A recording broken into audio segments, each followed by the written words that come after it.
Did that take you right there? I mean, that Yeah. explained it all away right there, right, Jess? Yeah, so the Somalis are the real victims. Yes. So her father was a colonel in this Islamist communist Somali regime that the UN accused of committing war crimes and disgusting human atrocities. She leaves Somalia, she comes here, marries her brother, Right. commits immigration fraud, gets elected to Congress, and suddenly is worth $30 million. So everybody in her little Somali community, all of a sudden, not all of them, but a bunch, Most of them.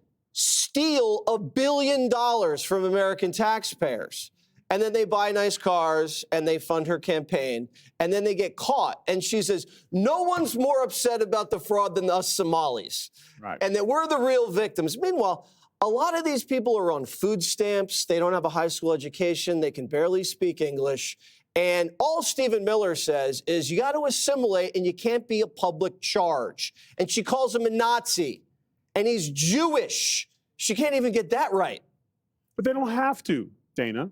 It's the name calling. If you say Nazi, the media focuses on Nazi, not the $1 billion of taxpayer money gone. It's he is one a of the Nazi. reasons she didn't have to Thank you. is because she was given an escape hatch in the interview. A parachute, by if you will. bringing, a parachute by saying, I'm going to ask you about fraud in Minnesota in which you took $1 billion from taxpayers. How do you respond?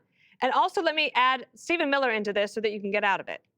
And to me, she doesn't seem upset at all that Americans were ripped off. They were double tapping COVID funds. Yeah. And then the thing is that, like Jason Riley of the Wall Street Journal wrote about this last week. He said, you're not doing the Somali community any favors by just trying to sweep this under the rug. If you want to assimilate, take responsibility for it and figure out how to stop it from happening again. I just want to reiterate, the Attorney General of Minnesota, Keith Ellison, needs to be looked into even more because he was soliciting campaign contributions from these very people who were stealing the money, and then on tape, he's asked, but what happens if they continue to come after us and investigate us? And he said, if I see it, I'll tell them to knock it off. Harold, you will probably relate to this what I'm about to.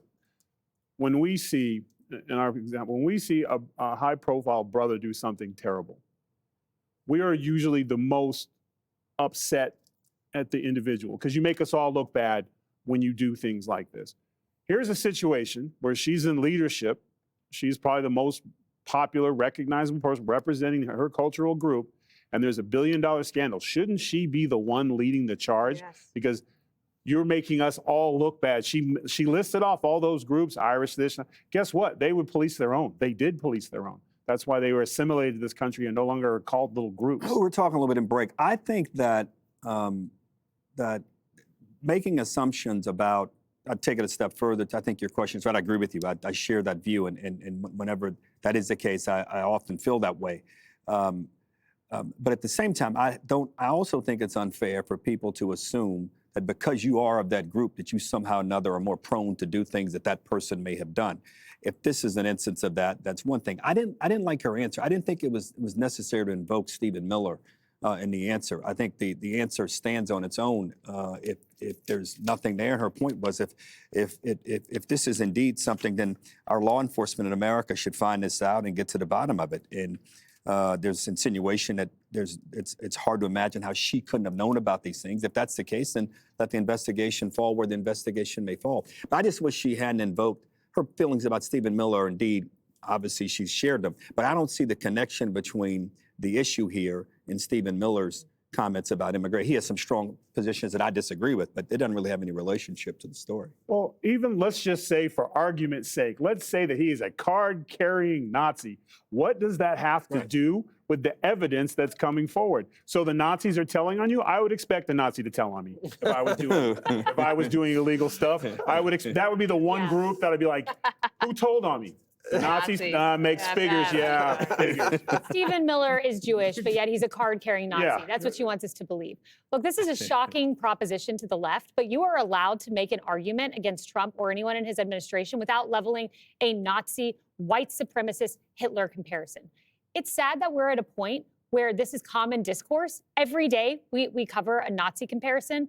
And during my time at Oxford, I studied debate. I thought about it in detail, like how to make a good argument, how to craft it with footnotes, with facts, with figures. The lowest form of intelligence debate is an ad hominem attack. It's lazy. It has no facts. It's just leveling a criticism. And that's what you saw from Ilhan Omar with the Hitler comparison. It is so dangerous. It is so wrong. And I shared this with Dana this morning, just to share it again. Katie Miller, the day after the Charlie Kirk assassination, Stephen's wife, went outside her home, was accosted by a woman who said, "I'm watching you." There were signs in their neighborhood in Arlington, Virginia, or thereabouts, that said wanted posters, and on them they said crimes against humanity. This, in my opinion, is an organized attack. It is designed to put a target on the back of Trump administration officials. It is so wrong, it's so lazy, it's so unintelligent, and it needs to stop. But it has been very effective for them over the last 4 years. They've been, all you got to do is call a white guy racist, and then the news media stops on the actual issue, and they go into a deep dive as that person. And that would have been pretty easy to clear up, I think. But, you know, who knows with the, what'd you call it, ad hominems? Ad hominem attack. Yeah, It's lazy, it's unintelligent. These ridiculous ad hominem Yes. attacks. We won't stand for it. I love it. Click here to subscribe to the Fox News YouTube page to catch our hottest interviews and most compelling analysis. You won't get it anywhere else.